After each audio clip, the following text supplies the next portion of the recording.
Hi guys, it's Vance Dykes and the former President of the United States, George H.W. Bush here. Brains!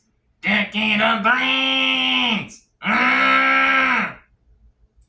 This video is a bit late, and I'm really sorry that it is late, but we've been very busy. We had some stuff to do, but we just wanted to talk about something. We just heard the news that 2 weeks ago, the Church of England has announced and elected their new Archbishop of Canterbury.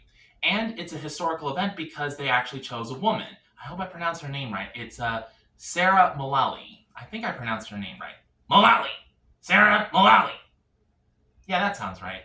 And this is a very significant event, because like I said, it's a historical event that's just taken place because this is something that's going to go in the books of women's history.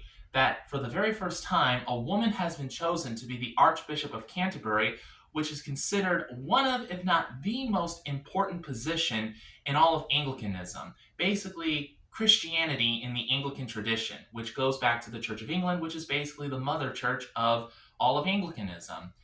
And this is pretty much important to George and I because we're both members of the Episcopal Church, more specifically the Protestant Episcopal Church in the United States of America, which is an Anglican church, which is in communion with the Church of England. And yeah, we're both Anglicans, and this is something that is significant to us. Amen.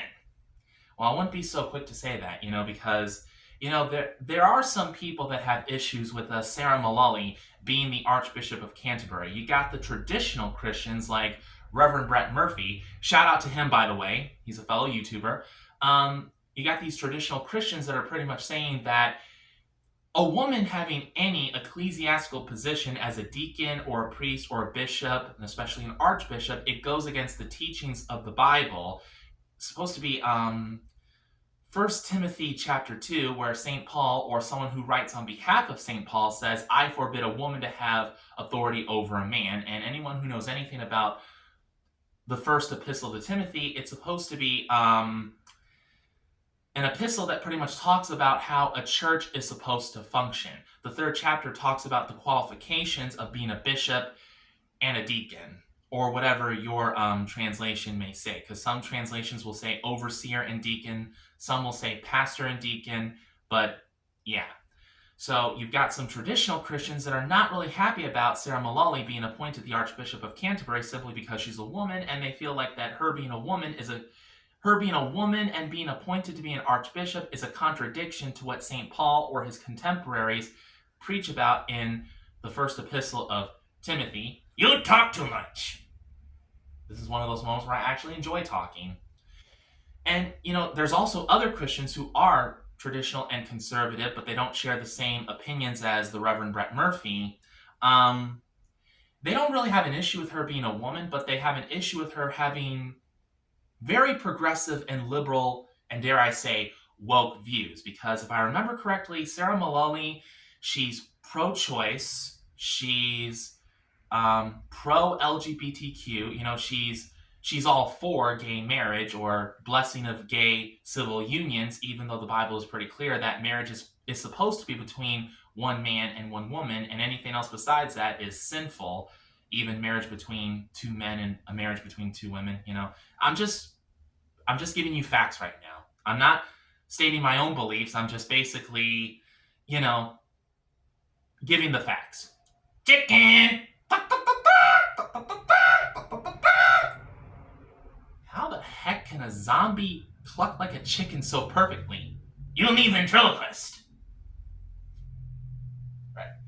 Anyway, yeah, I know what some of you guys are saying, that it's not really a good idea to have a zombie puppet when talking about something that's going on in the church, especially the Church of England. But some of you might be saying, the Church of England is dead at this point because of the reasons that we were just talking about. So some of you are probably saying, a ventriloquist with a zombie puppet talking about what's going on in the Church of England right now and how the Church of England is practically dead at this point because they're now an apostate church. Some of you might be saying, yeah, that's poetic justice right there. Brains! This is going to be a very long video. So, yeah, there's a whole lot to talk about. I'm just going to say that, like I was saying before, I get off track so easily. I'm so sorry. It's alright. Anyway, so conservatives who are not really against Sarah Mullally being an archbishop because she's a woman, the issues that they have with her is basically that she's pro choice. She does not follow the biblical teachings of marriage is supposed to be between one man and one woman. She seems to be in favor of blessing same sex unions. And I think there was something else about her, not really being there for a priest who was being accused of sexual misconduct. The case was not handled properly, and the guy was just so distraught about it that he took his own life. He unalived himself. Yeah, I hate this whole censorship nonsense. We're just gonna say he committed suicide. Yeah. Bold! Very bold! I need to be in this crazy world. So anyway, I heard that, one of the reasons why she was chosen to be the Archbishop of Canterbury is that regardless of her beliefs, she's not really going to make any changes, that she's kind of like a neutral person. She's just there to be like an administrative person who's just going to conduct church business as usual. She's not really going to make any changes. She's probably not going to make any changes that the right says that the changes that the right side says need to take effect. And I'm having a hard time talking. I'm so sorry. Let me help you. Basically, she is not going to make any changes. She's not going to take the Church of England back to biblical times, teachings that are grounded in the Bible, and she's not really going to make any changes that are going to make the Church of England even more apostate than it already is. That sound right? I think you could have worked on your grammar just a little bit more and the timing of when you said certain things, but other than that, I think you probably said it a lot better than I did. Me zombie. I know. So, yeah, that's pretty much it. I mean, I honestly don't know what to think about Sarah Mullally being the next Archbishop of Canterbury, but I'm just going to say we're just going to see what happens, I mean, a lot of Anglicans have already made their decisions in regards to this. I mean, GAFCON has pretty much made a statement saying that they are severing ties with the Church of England because they feel like at this point the Church of England has gone so apostate that they can't really identify themselves with them anymore. They're not going to go to any more Lambeth conferences. And, basically they're just... I don't want to say they don't care about the Church of England, but they just don't care what the Church of England has to say about anything anymore.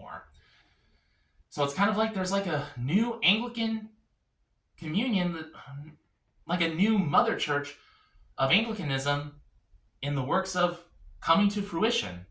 I really don't know how to explain any of this. I'm not really keen when it comes to talking about things like this, and it shows. Even I don't know how to talk about it.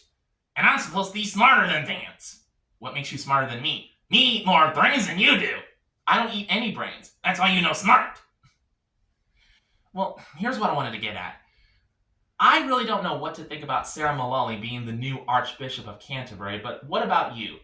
What are your opinions about Sarah Mullally being the new Archbishop of Canterbury? Brains!